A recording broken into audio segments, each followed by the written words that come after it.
Welcome to the next tutorial on electric current. In this tutorial, I am going to discuss the second part of the problem. This problem was quite big actually, so I had to do it in two parts. Okay. The second part says that the diameter is doubled. So this is the first case, first diameter. Say it is D.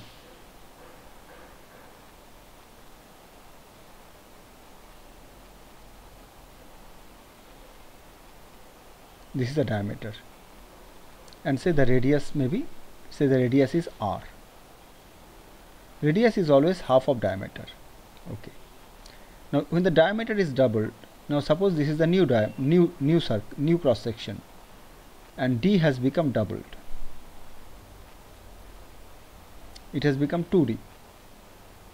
Naturally the radius also will be doubled. If the radius is not doubled, diameter cannot be doubled. So once the diameter has become double, radius has to become double. Okay. That is, if D is doubled, then R is also doubled. So R will become 2R.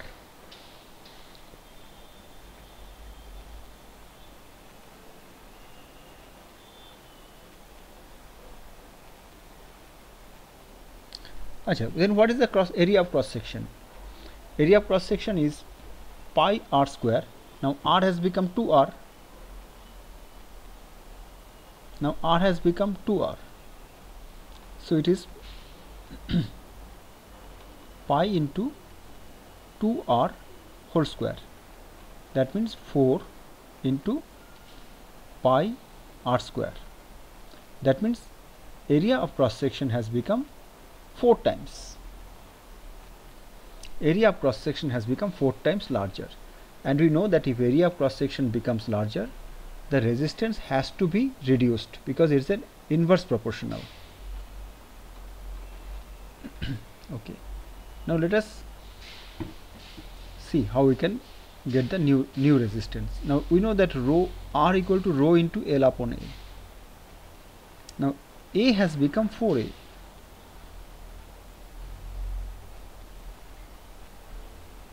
Okay, let me pull a new screen. Okay, it will be lot easier. So R equal to rho into L upon A.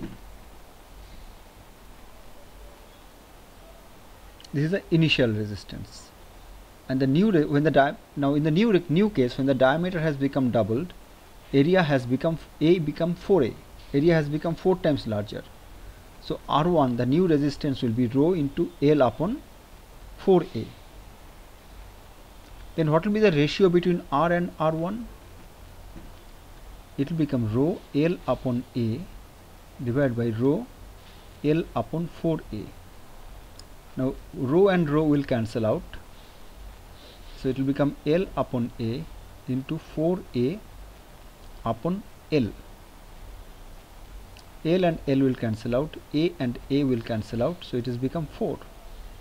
Therefore R equal to 4 into R1. That means the new resistance R1 is 1/4 of the initial resistance R. So it has become 1/4 less. So new resistance is definitely less, and it is less by 1/4. So resistance will become 4 times smaller. Will becomes 4 times smaller. Remember, it is 4 times smaller. Okay. Or the older resistance R equal to 4 times bigger. So new resistance is 4 times less when the diameter is doubled. So it has become 1/4. R1 equal to 1/4 into R. It is 4 times less.